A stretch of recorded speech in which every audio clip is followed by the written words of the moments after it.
Hello साथियों, start करते हैं एक और इम्पोर्टेंट सेशन जिसमें हम लोग डिस्कस कर रहे हैं computer knowledge.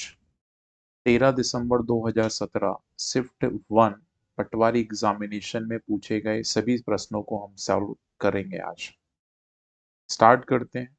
First question, the dash is code that recognise some special sequence of input और is triggered by being run from the certain user ID of by unlikely sequence of events.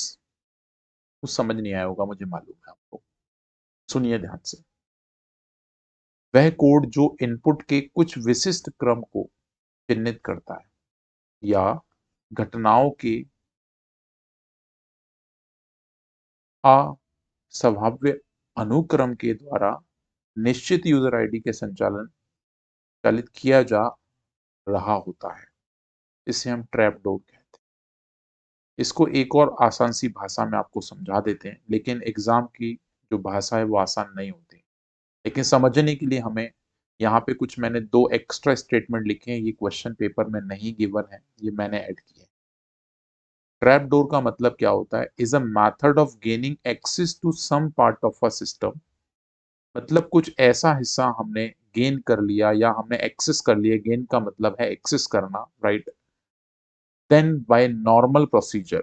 Normally आपको पता भी नहीं पड़ेगा, मतलब जो भी काम हो रहा है वो आपका नॉर्मल चल रहा है, right? For example, gaining access without having the supply a password. आपको पासवर्ड नहीं दिया हमने और आपने आपके सिस्टम में हम घुस गए। Hacker who successfully penetrate a system may insert the trapdoor to allow them entry at a later date। मतलब बाद वाली डेट को देखते हुए उसने अंदर घुस गया। इवन इफ द vulnerability मतलब problem that they originally explored is closed।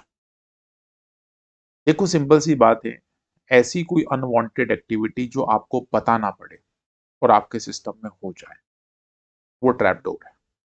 पीछे वाले दरवाजे से कोई आपके घर में चोर घुस जाए और आपको पता भी ना पड़े, तो सेम कंडीशन इसमें भी है। ये एक मैलवेयर है, या हम बोले ये एक वायरस भी आप कह सकते हो, ठीक है ना? ऐसी एक ट्रोजन हॉर्स पे भी बहुत क्वेश्चन बनता है।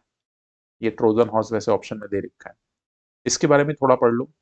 Trojan horse is a type of malware. Malware मतलब आप वायरस समझ लें इसको, ठीक है? typically get typically get hidden and attached in a email or a free download files।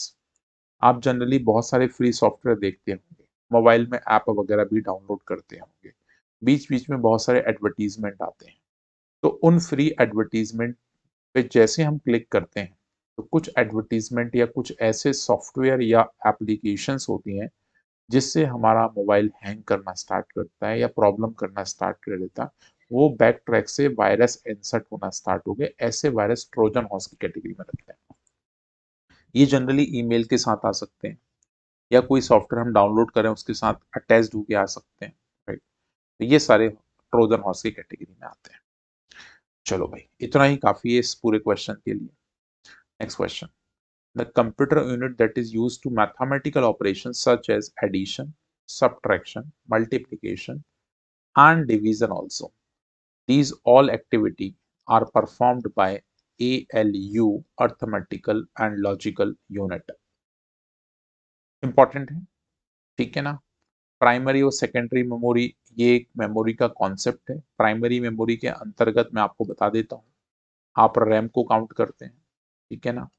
Secondary memory के अंतर्गत आप जनरली हार्ड ड्राइव, जिसे हम हार्ड डिस्क भी कह सकते हैं, या सीडी, पुराना जमाना हो गया सीडी का भी, अब आजकल बहुत कम आती है, पेन ड्राइव, ठीक है?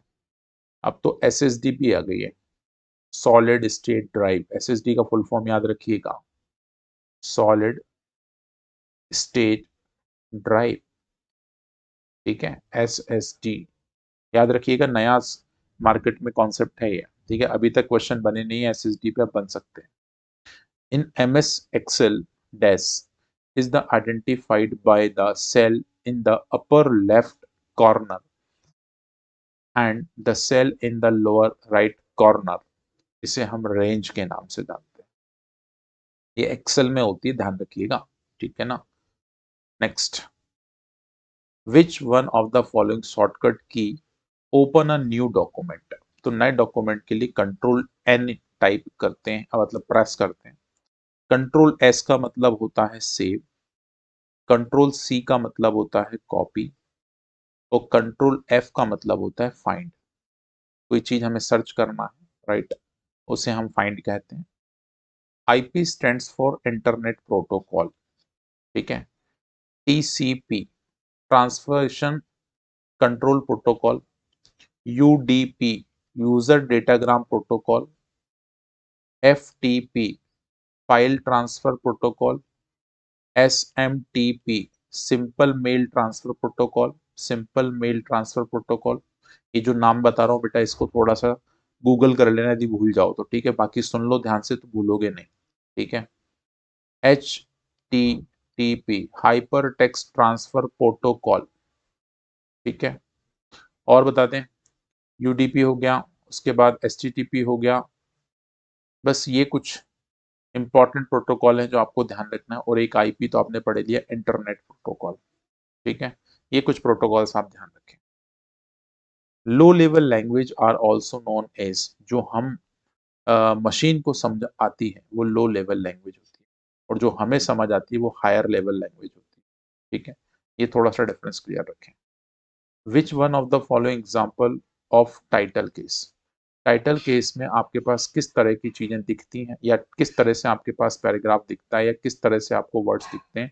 तो टाइटल केस का मतलब होता है ईच एंड एवरी वर्ड जो फर्स्ट लेटर है वो हमेशा कैपिटल होता है।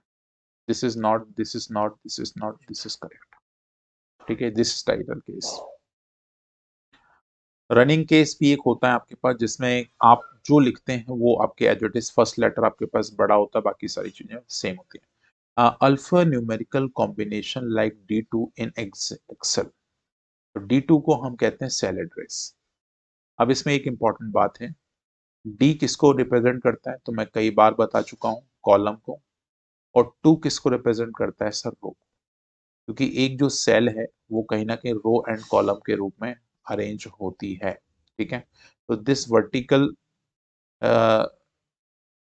शेप इज कॉल्ड कॉलम, ठीक है। और ये आपके पास रो होती है। तो ये ध्यान रखिएगा, कॉलम को जनरली अल्फाबेट के फॉर्मेट में दिखाया जाता है, और रो को हमेशा और हमेशा डिजिट्स के फॉर्मेट में दिखाया जाता है। रेगुलर यदि आप मेरी क्लास अटेंड कर रहे हैं, रेगुलर ये वीडियोस देख रहे हैं, तो आपको बहुत सारा नॉलेज कंप्यूटर पे मिल रहा होगा। रोजाना सुबह 9 बजे ये वीडियो आ रही है। A DES device is used to connect multiple node to a network. Multiple node, तो आपके पास ये होगा हब। हब मॉडेम का फुल फॉर्म क्या होता है, मॉड्यूलेशन एंड डीमॉड्यूलेशन। रिपीटर का काम क्या होता है सर, रिपीटर क्या करता है, हमारे सिग्नल को बूस्ट करने का काम करता है। एक तरफ से आपका, जैसे मान लो आपको 100 मीटर की लाइन बिछाना है, तो भाई 100 मीटर में कहीं ना कहीं सिग्नल लॉस होगा। तो हमने 100 मीटर के बाद एक रिपीटर लगा दिया और फिर से अगली 100 मीटर की लाइन खींच दी। तो रिपीटर ने क्या किया, जिस रेट से सिग्नल यहाँ आ रहा था उसको बूस्ट करके वापस से उसी रेट में आगे बढ़ा दिया। राउटर क्या होता है सर, राउटर हमें उस नेटवर्क को डिसाइड करता है कि इस पैकेट को कहाँ भेजना है, कहाँ नहीं भेजना है। पैकेट ऑफ फ्रेम्स के फॉर्मेट में आपका हर एक डेटा ट्रांसफर होता है, ठीक है ना। मैं एक आध क्लास आपको OSI लेयर की जरूर पढ़ा दूंगा, क्योंकि OSI पे भी क्वेश्चन बन सकते हैं नए सिलेबस के हिसाब से। तो कंप्यूटर में बहुत अच्छे अच्छे चैप्टर्स हैं जो एग्जाम के पॉइंट ऑफ व्यू से very very very very important, ठीक है। धीरे धीरे हम लोग कंप्यूटर्स के ऊपर भी काम कर रहे हैं। Next, the Excel file is called a workbook because, Excel file को वर्कबुक कहते हैं क्योंकि it contains many sheets including worksheets and chart sheet, right. इस वजह से हम इसको वर्कबुक कहते हैं। ये बिल्कुल शानदार डेफिनेशन इन लोगों ने ऑप्शन में रखी है, ठीक है। Which screen area do you see after you turn on the computer and log on the window, तो उसे हम डेस्कटॉप कहते हैं। जो सामने आप कंप्यूटर स्क्रीन चालू करते हो उसके साथ सामने जो दिखता है, राइट, ये आपके पास डेस्कटॉप कहलाता है। क्या कहलाता है? डेस्कटॉप कहलाता है। ठीक है, याद रख लो ये छोटी छोटी सी कैलकुलेशन या fundamental. The valid format of MS word, तो DOC होता है, ये 2003 का है। लेकिन यदि हम 2007 वर्ड की बात करें तो यही फॉर्मेट ऐसा दिखेगा, DOCX डॉक्स।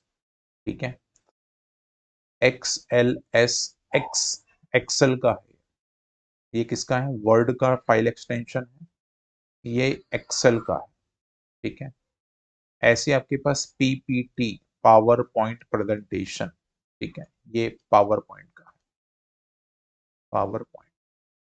ये कुछ एक्सटेंशन याद रखें, ठीक है ना। EXE एग्जीक्यूटेबल फाइल होती है, PNG एक इमेज फाइल होती है, JPG एक इमेज फाइल होती है, राइट। JPG का फुल फॉर्म कई बार पूछा जाता है, JPEG, joint program expert group. ठीक है, sorry, joint picture expert group, इसको हम JPG का फुल फॉर्म कहते हैं, ज्वाइंट पिक्चर एक्सपर्ट ग्रुप। ठीक है, PNG का होता है portable network graphics, PNG, portable network graphics. ठीक है, ये फुल फॉर्म भी याद रखें जो मैं आपको बता रहा हूँ। When sending an email, the dash line describe the contents of the messages, this is called subject। जो हम भेज रहे हैं, राइट, उसका सब्जेक्ट वो डिफाइन करता है कि हम क्या भेज रहे हैं, राइट। Short summary. CC का फुल फॉर्म क्या होता है? तो ध्यान रखें, कार्बन कॉपी। क्या होती है? कार्बन कॉपी, कई बार पूछा गया है। ठीक है, कंटेंट जो लिख रहे हैं, टू मतलब ईमेल में, यहाँ पे हम ईमेल एड्रेस टाइप करते हैं, ईमेल एड्रेस जिसका भी होगा वो टू में डाला जाएगा। Next, 1024 GB is equal to 1 TB होता है, 1024 GB is equal to 1 TB, और 1024 KB बराबर होता है 1 MB। ठीक है, और 1024 MB बराबर होता है 1 GB। ठीक है, और 1024 GB बराबर होता है 1 TB। ठीक है, ध्यान रख लोगे छोटी छोटी सी बात। चलो आगे चलते हैं। What is the keyboard shortcut button और buttons of to be pressed for creating charts, chart बनाने के लिए? तो F11। कौन सा? F11। और वहीं यदि हम MS एक्सेल से यदि हट के बात करें तो F11 जनरली जूम के लिए भी यूज करते हैं, जूम मतलब मैक्सिमाइज करने के लिए। When you connect to this service, your computer is communicating with the server at your internet service provider, ISP। What does this refer? This is called internet. भाई आप कोई भी चीज देखना चाहते हैं तो इंटरनेट सर्विस प्रोवाइडर के माध्यम से आपके कंप्यूटर पे वो चीज दिखाई देती है जो वेब पेज के फॉर्मेट में दिखाई देती है, और वो इंटरनेट के माध्यम से दिखाई देती है। ठीक है, इंट्रानेट का मतलब होता है विद इन एक पर्टिकुलर स्पैन ऑफ एरिया, जहां पे हम कोई चीज एक्सेस करना चाहते हैं, राइट। यहाँ हमें इंटरनेट में इंटरनेट नहीं भी लगाएं तो भी हम एक सिस्टम के रिसोर्सेज को दूसरे पे यूज कर सकते हैं। ठीक है, उसके लिए आपको एक सर्वर बनाना पड़ेगा सिस्टम को, और आपस में एक्सेस कर सकते हैं। मॉडेम मॉड्यूलेशन डीमॉड्यूलेशन का काम करता है, और मॉडेम के साथ ही इंटरनेट की कनेक्टिविटी अवेल हो पाती है। विदाउट मॉडेम आप इंटरनेट अपने कंप्यूटर में नहीं लगा सकते। तो ये छोटे छोटे फैक्ट हैं जो आपको ध्यान रखना है। PDC, PDC stands for primary domain controller, primary domain controller. ठीक है, इंपॉर्टेंट है full form. What happen when you select a column and press control shift and plus? भाई यदि हम कंट्रोल शिफ्ट और प्लस को यदि दबाते हैं तो क्या होता है MS एक्सेल में? तो new column is added before the selected column, पहले कॉलम बन जाएगा। Which of the following is a storage device? कौन सी होती है भाई? Pen drive, yes sir. Hard disk, ये भी होती है। CD, ये भी होती है। सभी हो जाएंगे, उपरोक्त सभी।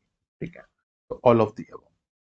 और भी आप बता सकते हो भाई स्टोरेज डिवाइस। अभी एसएसडी एक नाम मैंने बोला था पिछले वीडियो में, एसएसडी सॉलिड स्टेट डिवाइस, ठीक है, ड्राइव कह सकते हो आप। विच of the following term is associated with the internet या फिर ईमेल। तो प्लॉटर ये एक आउटपुट डिवाइस है, राइट। स्लाइड प्रेजेंटेशन ये पावर पॉइंट का वर्जन है। बुक मार्क, हाँ, इंटरनेट या फिर ईमेल में हम बुक मार्क का जनरली यूज करते हैं। आपने कई बार कई वेबसाइट्स खोली होंगी, ठीक है ना। आप चाहते हैं कि ये वेबसाइट हम बार बार खोलते हैं, इसको बार बार हमें टाइप ना करना पड़े यूआरएल पे, तो हम उसको बुक मार्क में सेट कर देते हैं। तो आप देखते होंगे यूआरएल के थोड़ा जस्ट नीचे कुछ आइकन्स के फॉर्मेट में और बाजू में आपके पास टेक्स्ट लिखा हुआ आता है कि आपने ये वेबसाइट ओपन करी है, या फिर उसका नाम आप जो मेंशन करते हो वो आपको शॉर्टकट के फॉर्मेट में दिख जाता है, आप डायरेक्ट क्लिक करके ओपन कर सकते हो। तो ये रही भाई आज की हमारी इस क्लास।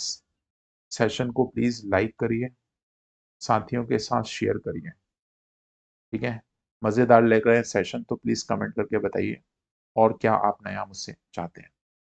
थैंक यू, मिलेंगे फिर अगले वीडियो में और कुछ इंपॉर्टेंट क्वेश्चंस के साथ। ये पूरी सीरीज जरूर करके जाइए यदि आप पटवारी का सपना देख रहे हैं। Thank you.